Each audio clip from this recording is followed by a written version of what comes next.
오늘은 이제 용서라고 하는 주제인데, 사실 우리 그리스도인들에게 있어서 저 개인적으로도 제가 목회자이지만서도 제일 힘든 게 용서하는 게 제일 힘들어요.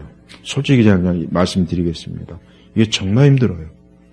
우리가 성경에 용서라는 말씀이 사실 굉장히 많이 나옵니다. 특히 신약 성경에 많이 나와요.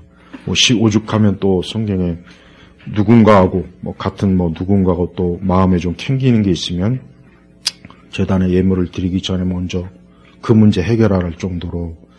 근데 용서라고 하는 것은 사실은 먼저 우선 첫 번째는 하나님께서 우리를 용서하신 그게 일단 제일 중요합니다. 하나님께서 우리를 용서하셨다. 우리의 죄를 용서하셨다. 자, 아담과 하와가 범죄했는데 하나님께서 그 즉시로 너희들은 안 되겠구나. 그 즉시로 너희들은 지옥에 가야 된다. 이렇게 하지 않고 짐승의 가죽을 입히셔서 저들을 잘 다시 이렇게 다독이고 사실 궁극적으로 용서하신 거예요. 아담과 하와가 천국 갔느냐 지옥 갔느냐 궁금해하는 분들이 있는데 저는 천국 갔다고 생각합니다. 왜냐하면 아담과 하와는 하나님께서 벌써 일방적으로 짐승의 옷을 가죽 옷을 그 얘기는 뭐냐? 결국 희생. 그건 결국 예수님의 희생을 모형을 보여주는 거예요. 그러니까 사실 보면은 아담과 하와는 용서해 달란 말도 없었고 그런 게 일체 없어요. 그냥 변명만 하다 끝났잖아요. 그런데 하나님께서는 그 아담과 하와에게 긍휼과 자비를 베풀었어요. 이제 그 이후에도 계속 보면 알겠지만 이스라엘 역사도 그렇고 예수님 무엇보다도 우리 예수님 보면 이 용서가 가장 대표적이에요. 기독교는 이 용서하는 게 이게 기독교의 가장 어쩌고 보면은 우리 신앙의 핵심입니다. 우리가 하나님의 사랑이라고 하지만 그 사랑의 본질은 용서가 있는 거예요. 그래서 우리 그리스도인들이 우리가 하나님께 용서받은 것, 우리 죄, 우리의 허물, 우리의 참 어리석은 것들을 우리가 하나님께 용서를 구하고 그럼 우리 예수님이 그걸 기꺼이 또 받아주셔요. 우리가 많은 죄를 짓고 많은 허물과 많은 죄가 있지만 만약에 그때마다 하나님께서 우리를 막 정죄하신다면 살 수가 없죠. 어떻게 삽니까? 그러니까 이 하나님의 이 사랑의 그 핵심은 용서에 있는 게 분명합니다. 그리고 바로 그 바탕 위에서 오늘 말씀이 이제 들어가는 거예요. 이 용서라는 게 그냥 하나님의 사랑이 없이도 용서를 할 수 있어요. 세상에서도 용서해라, 용서해. 세상에도 그런 개념은 있어요. 그런데 우리는 예수님께서 우리를 용서하시는데 그분이 희생하신 거예요. 그래서 하나님께서 우리를 용서하시고 받아주신 거죠. 바로 이제 그 관점에서 32절에 보니까 너희를 용서하신 것 같이 서로 용서하여라. 그러니까 우리 기독교의 용서라고 하는 것은 우리끼리 용서가 아닙니다. 우리 인간적 관점에서 용서가 아니라 먼저 너희를 용서하신 것 같이 너희를 용서하신 것 같이. 그러니까 이게 여기서 너희와 용서하신 것 같이의 이 주체는 누굽니까? 하나님이시잖아요. 그러니까 하나님께서 우리를 용서하셨어요. 우리의 죄를 용서하셨어요. 우리의 허물. 진짜 마땅히 지옥에 가서 형벌을 받아야 됨에도 불구하고 하나님께서 우리를 용서하셨다 하는 이 개념이 이 기독교의 가장 핵심이에요. 그러니까 바로 그 바탕 위에서 서로 용서하여라.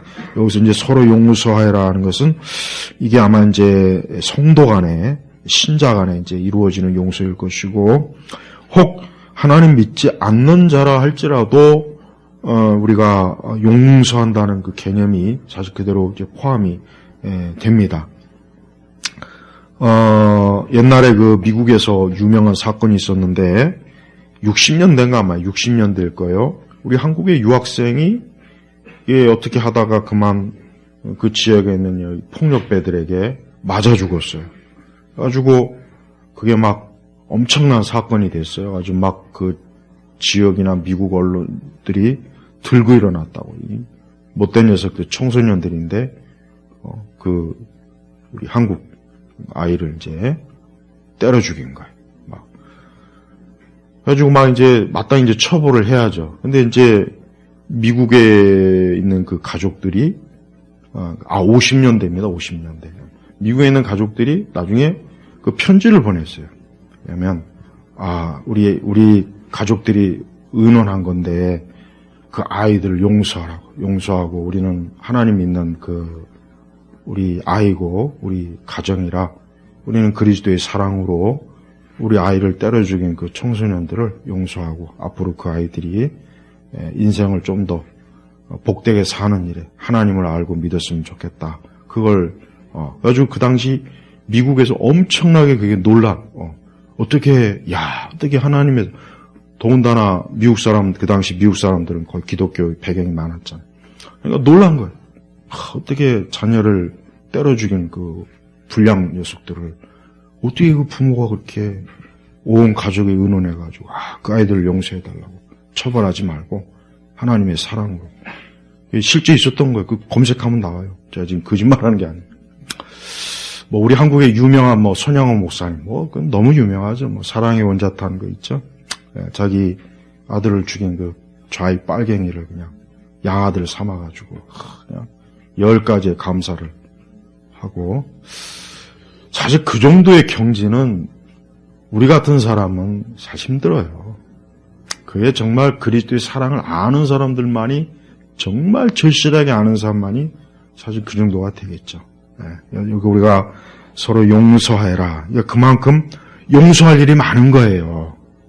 쉽게 얘기하면 용서할 일이 많으니까 서로 용서해라 한 거예요, 사실. 용서할 일이 없으면 왜 이 말씀이 있겠습니까? 우리 그리스도인들이 교회 생활할 때 우리 성도들이 제일 교회에서 문제가 뭐냐? 용서하지 못하는 거예요, 확실히. 원한을 갖거나 뭔가 마음에 이렇게 좀 안 좋은 감정. 이게 자꾸 쌓이면 이게 참 힘들어져요. 내가 기도 생활하는 것도 힘들고 신앙생활하는 게 힘들어져요.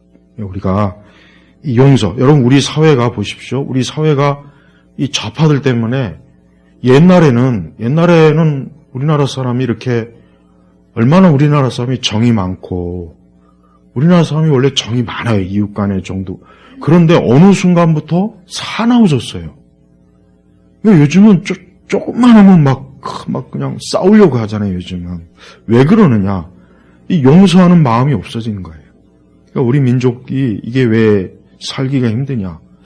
뭔가 모르게 굉장히 계산적이고, 이해타산, 이기적, 또 용서하지 않고, 아주 뭔가 그냥 막 잔혹한 복수, 보복. 저번에 지난 5년 동안 이 정치하는 인간들 보십시오. 이 문재인 같은 인간들. 정치 보복으로 그냥 엄청나게 막 수많은 사람들을 감옥 가게 만들고 자살도 많이 하고. 그러니까 봐요. 그러니까 우리 한국 사회가 위나 아래나 이 용서라는 게 없는 거예요. 관용이라는 게 없어진 거예요. 뭔가 좀 용서하고 관용하는 이런 우리 정서 중에 좋은 정서가 그런 정서거든요. 근데 언젠가부터 이게 싹 없어져 버렸어요. 이게 왜 그러냐. 결국은 그만큼 더 말세 사랑이 식어지고, 그냥 서로 막 싸우고 죽이고 하는 그런 일들이 더 많아지는 건데, 우리가 참 용서한다는 게 쉽지 않은데, 중요한 것은 내가 그리스도께서 나를 용서하셨다면 나 역시 용서받아야 되는 것이고, 또 용서를 해야 된다. 이 개념은 복음의 개념이에요. 이건 복음이에요, 복음. 그래서 주기도문에도 있지 않습니까? 베드로가 또 몇 번 용서해야 됩니까? 그러니까 막 70번씩 7번씩 70번인가? 나 항상 거기 늘 헷갈리더만 그게. 하여튼 70번씩 7번이도 계산하면 490번인가 그럴 거야 아마. 그 얘기는 뭐냐? 끝없이 용서해라는 거야 사실. 참 어려운 말씀. 그러니까 예수님 말씀 중엔 어려운 말씀이 너무 많아. 그러니까 우리 기독교인들만 믿고 받아들일 수 있는 말씀이에요. 세상에 도덕 윤리 가지고 얘기할 수 있는 문제는 아니에요. 맹자나 공자는 그런 얘기 한 적이 없어요. 소크라테스도 그런 얘기 한 적이 없습니다. 예수님만 딱 그 말씀하셨어요. 용서. 그러니까 이 세상이 좋아지려면은 확실히 용서가 잘 될 때 세상은 좋아져요. 용서할 때. 근데 용서가 안 되면은 세상은 정말 살기가 힘들고 잔혹해요. 그러니까 우리 주님도 서로 친절하고 인자하게 대하며 하나님께서 그리스도 안에서 너희를 용서하신 것 같이 서로 용서해라. 그래서 우리 예일교회 성도들은 사실 우리가 용서한다는 게 참 어렵죠. 제가 초반에 그랬잖아요. 그만큼 자기 부인이 돼야 되겠고, 그만큼 내가 예수님께 내가 얼마나 큰 죄인이었던가. 나 같은 죄인이 세상에 둘이 있겠나. 그런 나를 용서해 주셨으면 나도 기꺼이 또 용서해야지. 이게 사실 신앙의 기본입니다. 그러니까 요즘은 교회도 옛날 같지 않아서 교회도 사람이 식어지고 교회도 냉랭해요. 교회도 그렇습니다. 교회도. 어느 목사님이 어떤 총회 가니까 이게 막 목사님들이 이렇게 막 사납고 막 그냥 막 싸우려고 하는 거, 총회가 이게 사랑이 없는 것 같다. 뭐 어떤 목사님이 뭐 그런 얘기를 하더라고요. 그런 것 같아요. 그게 맞는 말 같습니다. 우리가 서로 용서해라. 그러니까 성경은 전체가 용서의 개념이야. 창세기부터 계시록까지 보면 하나님이 사람, 우리 죄인들을 용서하시고 받아주시고 궁일이 여기시고 이게 십자가의 핵심입니다. 우리 안에 이 용서의 마음이 좀 풍성하게 좀 맺게 해달라고 하나님 앞에 기도하면 그게 바로 그리스도의 마음이라고 저는 생각합니다. 아무쪼록 우리가 성경 읽으면서 하나님이 이렇게 용서하시는 하나님이구나. 이게 바로 그리스도인이구나. 안다면 우리가 이런 열매를 많이 맺을 줄로 믿습니다. 자, 기도하겠습니다. 아버지 하나님, 우리의 마음도 많이 강팍하고 지금 세상도 강팍하고 점점점 더 그 성경의 말씀대로 말세에 나타나는 그런 악한 징조들이 사람들에게 무수하게 많이 나타납니다.